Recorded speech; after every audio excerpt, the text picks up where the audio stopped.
Welcome to Life and DNA with Amanda Renee. I'm so glad you joined me today. Let's get started. Hello, and welcome to Life and DNA with Amanda Renee. I'm Amanda. Welcome to today's episode. I wanted to talk a little bit about flexibility in homeschooling, and I'll probably dive into a little bit on how I'm trying to change what I'm eating. But first, don't forget, if you're watching on YouTube, to like this video, please, and subscribe if you haven't. And also join me over on Patreon. I'm starting the 2 book clubs over there. My daughter and I have already started reading on the unabridged version of The Count of Monte Cristo. That's one of my favorite books. I love it. I've already started. I'm on like chapter 9 or 10, and I'm already just reminded why I love that book so much. And so I'm hoping that she enjoys it too. But if you join us over there, we have decided we're going to read it in a span of about 3 months, because she's in high school now and we need to get, so many books in for the year. So we're going to try and read it in about 3 months. So we are going to do the podcast. If you join the Patreon, if you join that club, it'll be $5 a month. But we are going to have bi-weekly episodes since there'll be so much to talk about. And if you join over there, I will email you a reading schedule so that you can kind of keep up with us, so that when you listen to the episodes, you'll have read what we've read and know what we're talking about. I also am starting the Studious Wives book club, and the first book that we're doing is The Empowered Wife by Laura Doyle, and I've already started reading and taking notes on that one also. I've read the first 3 chapters. I'm going to read the next 3 this week and get a video up on that, and that one's going to be a little more in-depth. It'll be $10 a month. So I hope you go over to Patreon at Life and DNA with Amanda Renee and join me over there. And hopefully I'll be talking to you in the chat about that. So obviously the Studious Wives one is just for women. You don't necessarily have to be married. If you're trying to learn how to be a good wife before you're married, that's fine. But it's just for women. But the high school one, my high school and I are going to do it together. So if you're a homeschool mom and you have a high schooler that wants to join us, that would be awesome. So yeah, I wanted to talk about being flexible in homeschooling. It is one of the many things that I love about homeschooling. And the reason I wanted to talk about it was because I had to be extremely flexible in my homeschooling this week. Last week, if you watched, I showed you how I plan the year, get everything set up, get my binders ready, and we were supposed to start school Monday. We did not get to do that. I was all ready to go. I had their lesson plans written out. I had everything ready. I was going to take pictures on Monday, and late Sunday evening, our air conditioner decided to quit working, and it was like 80 degrees in the house. And normally by the time it shut off, I normally have it down to like 67, because that's what we try to sleep in. Because even at 67, I still get hot at some point. So anyway, it was 80 degrees and it was supposed to be 67 in the house. And so I had to call the guy, and because it was nighttime, I don't want to see, I'm scared to see that bill, honestly. I'm not looking forward to getting that bill. It turned out to be just, thankfully, it was I was thanking God so much that it wasn't anything with parts. It was just the drain line had backed up and kicked the safety off, so that our laundry room wasn't flooded. And the guy came out, blew it out. It came on. It was already starting to cool the house down. And a little bit later, it kicked off again. And I figured that's what it was, but I didn't have any way of fixing it. My husband had to get up at 5:30 in the morning. He was already asleep, so I wasn't going to wake him up. And so we all just kind of pointed fans on ourselves and suffered with it until in the morning. And then they came back out, blew it all out again. And this time I took notes. I took notes on what to do for next year, because this same thing happened the year before. But until the guy was saying it, I didn't remember that that's what happened. So, like I said, this time I took notes. So if it ever happens again, and hopefully, if it does, that's all that it is and not anything big or major. Our unit isn't that old. And so, yeah, I like to do that because when something keeps happening and it's something that I or my husband could easily, take care of, I like to write that down and take notes, because it gets expensive calling people all the time. So yeah, as long as you can run an air compressor, then you can fix this problem. So anyway, about being flexible in homeschooling, nobody got any sleep that night, hardly at all. And so I was like, I'm not starting our whole year out like this with everyone tired and grumpy. And I actually had a lot to do that afternoon. Mondays are typically pretty busy for me. Our son has allergy shots every Monday. I have pushed him to the afternoon so that we can at least have the morning for school. I typically have staff meetings for church, since I'm the preschool teacher. And so Monday afternoons are crazy for me. So yeah, we pushed it back. I had all kinds of other things going on. I had to get a mammogram yesterday. I had to get my oil changed yesterday. We have stuff all week long. So it really was a good idea to push it back to next week. We have our county fair coming up next week. And so we're gonna get ready for that. The kids already have stuff done, because 4-H has a lot of contests during the year. They already have a poster that they entered in the poster contest last, I think, September or October, and they get to enter that in the fair. So they have that. They have a photograph that they took that they entered, and the derby cars they made in church. And I think my daughter's come up with a couple other things. But we're going to use this week to get all of that prepped so that next week we can do school. All we need to do is go drop off the entries. And then Friday, when it's Kids Day, actually go to the fair and probably work the concession stand sometime that week. I like the kids to do that. One, as the 4-H leader, I need to set the example for the others, because I try to encourage the kids to get in there and participate as much as possible. It gives them good interaction with the public, and just working with money and working with people in general and serving them. And so I like to encourage that, but I also get my kids to do it too, to set the example for the others.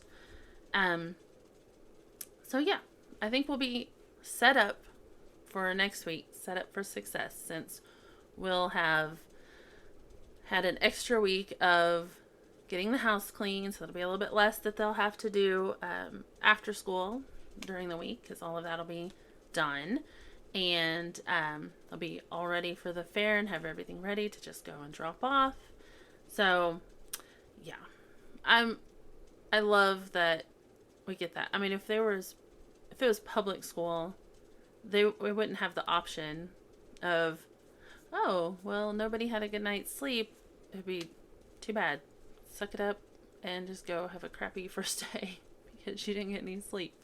So I am very thankful that we get to homeschool and that it works like that.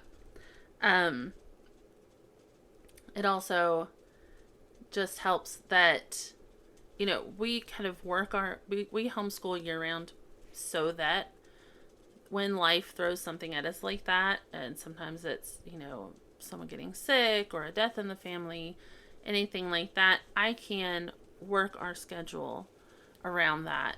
I had someone asking on our homeschool Facebook group for the area about, tips for going year round. And that was mine. They were trying to plan their whole year out, but by date. And I don't do that anymore. I used to, but I just find that it's so much easier. Like this year, I set a goal for my start date. That did not work out. I do want to take all of December off, or at least the majority of December off. Once all of the Christmas parties and programs and things like that start happening, I like to just take off, because otherwise we're interrupting our school day, we're rushing around too much, then we're stressed out and we just don't enjoy the things, and we're like rushing in to get cookies made rather than just having a whole day to do that. And I don't like, Christmas is stressful enough for a mom. It is really stressful for moms, and so I don't want to add school into that, and then one, make school a drudgery, and two, make Christmas more of a chore. So we take that off. I just I try to get as much school as I can between August and, the end of November. But there are a lot of fun things going on in the fall. And I personally would rather take off in the fall when the weather's nice. I mean, where we live, it is stupid hot summer, way longer than we get the nice cool weather. And so I would rather take advantage of the fun things that come up during that time and take off. One thing I have found that helped me, where I would think, oh, I just have to take a whole week off if we're going to be missing multiple days, I've started just taking 2 weeks to do 1 week of school. Because typically, when the holidays happen, you have stuff going on like from Wednesday to Friday. So we'll do school Monday and Tuesday that week. And then the next week, we'll take Monday and Tuesday off. And then we'll finish out our school week Wednesday through Friday. And so they get a couple days to rest up from the holiday. But we're also not missing, 2 whole weeks of school or wasting time. And then we're jumping back into a full week of school after taking a week off, but not getting the days of rest in after a holiday. And so I like doing it like that. But like I said, the majority of the year is just stupid hot here. And we typically don't do a lot of vacationing in the summer. It's crazy hot. We do more little trips here and there. And not to mention everyone else is traveling and doing stuff in the summer. And so everywhere is really busy. So I would rather, use the summer to catch up on the year of school instead of the nice months. That's typically what we do, because it's too hot for the kids to be outside anyway, where we are. Like today, it is 102 outside, but it's brutal. I mean, the sun is just brutal. Our grass is crispy and dead. Because Well, if it's crispy and dead, then you don't have to mow it. So yeah, we don't waste watering it. Um, but yeah, so that's how we do school year round, and I don't worry about what what day or week we're gonna end school. I just kind of I try to end. My ideal would be to end um, by the end of June.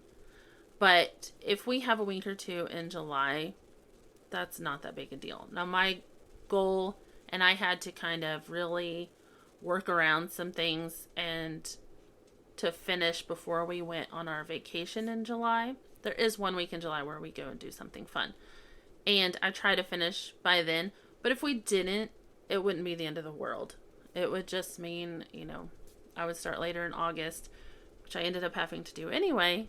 But yeah, because I try to give them a month between ending one grade and starting another, because I do assign grades to them. I just prefer that. It makes it easier for me with a lot of things.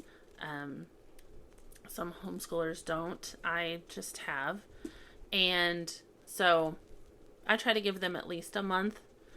This time they got about 5 or 6 weeks in between. So they've enjoyed that, but they got to catch up on some cleaning and resting up and doing things like that. So yeah, that's just how we have found to do it. I used to try to be really strict about getting trying to get the first half of school done by Christmas and the second half done by a certain time, but that just didn't work for us. And one of the huge benefits of homeschooling is that you can do it how you want to do it. And even if I've had homeschool years kind of overlap even before, where we may have started at one time and we ended a little past that in the next year, but that's okay too, because I don't have anybody telling me that I can't do that. And as long as I am teaching my kids and they're getting their schoolwork done, then that's nobody's business but ours that that's happening. So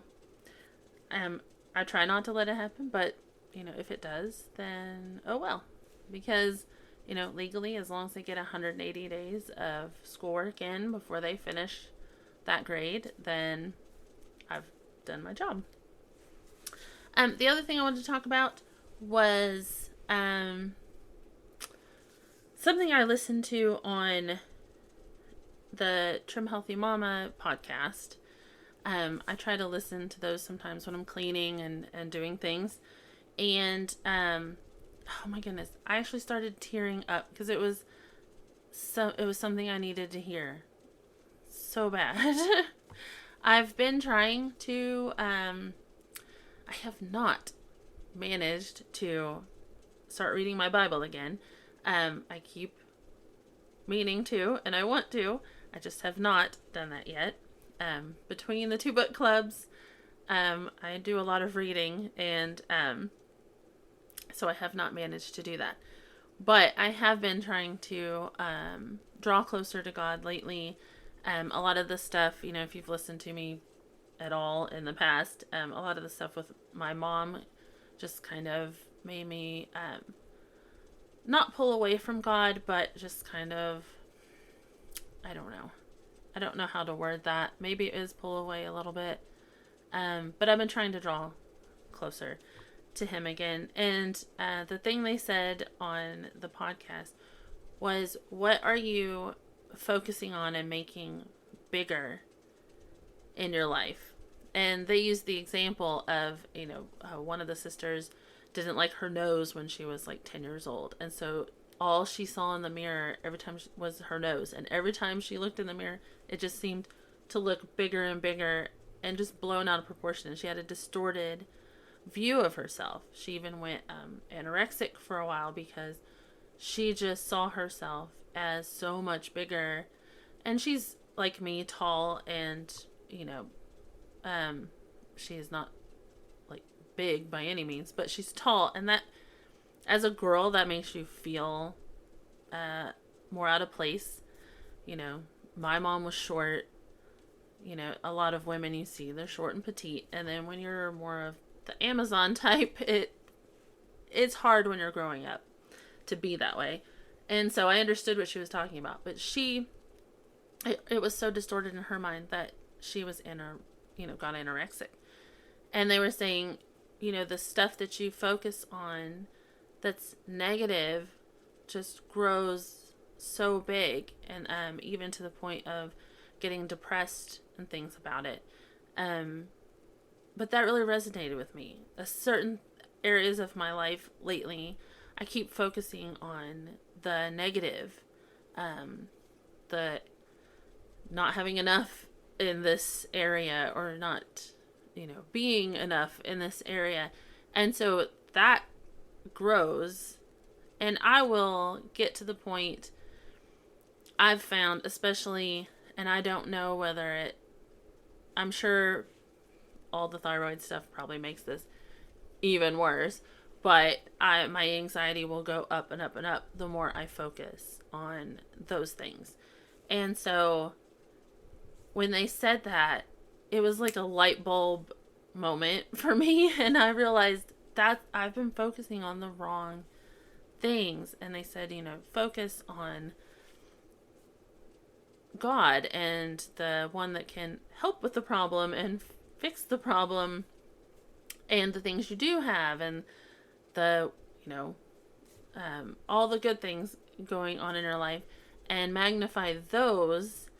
And then because there is the verse that if you focus on God and his kingdom, then all the other things are taken care of. And I'm sure me not reading my Bible recently has helped me forget those things. And so I thought that was pretty awesome. So I wanted to share that with you guys in case you don't listen to that podcast. But that was really good. I needed that, and that helped me. I hope I can remember to think on that, because I need to. And speaking of Trim Healthy Mama, I have been trying to do better about, I can't go all in at the moment. It's just, one, it's too overwhelming for me in the kitchen, and two, groceries are insanely expensive right now. So trying to eat healthy for myself, and I want to be able to feed my whole family healthy. It's just, goodness, it is so hard. One, it's hard enough to come up with meals for the week anyway, and then to come up with meals that are halfway decent and healthy, but not gonna just totally double the grocery bill, it's a hard balance. So I've been trying to do just little tweaks here and there. I'm not sure if I told you about they shared a recipe. I haven't been able to get the just frozen peaches. I did see those at Brahms the other day, so I might grab them from there if Walmart continues to be out of them. But I did get some mixed frozen fruit that has, I think, mango, pineapple, peaches, stuff like that. You take half a cup of cottage cheese, and I can't remember how much fruit. The Trim Healthy Mama ladies shared it on their Instagram, and put that and some sweetener in the blender and blend it till it's smooth, so it's almost like a frozen yogurt consistency, something like that. And it's a good way to get protein in. And they have a recipe called something berry whip, where instead of the peaches, you use berries and cottage cheese and sweetener. And my kids and I used to love that. So I do want to start. That's pretty cheap and easy snack. You can typically get frozen fruit that's not too expensive, and cottage cheese isn't much. But it's a good way to get protein in. It's a good yummy snack, and it's healthy. So for now, I've bought it for me, and I'm going to try to, I just have not managed to make it yet, but I plan on doing that today because I need something with protein in it that I can just quickly get. Earlier this week, I had to make spaghetti because I needed something very quick and easy, and I I'm not a big fan of spaghetti anyway, but since I've been on the semaglutide, I just don't like pasta really anymore, which is a good thing. But I wanted something that I could eat that had protein in it. So I made myself a little bit of tuna fish and had a little tuna fish sandwich and a sweet potato. Now, because I used white bread and I just used a little bit of mayo and relish when I made my tuna. So that wasn't bad. But the white bread and a little more than a teaspoon on my butter on my sweet potato wasn't actually on plan Trim Healthy Mama. But at least I had protein.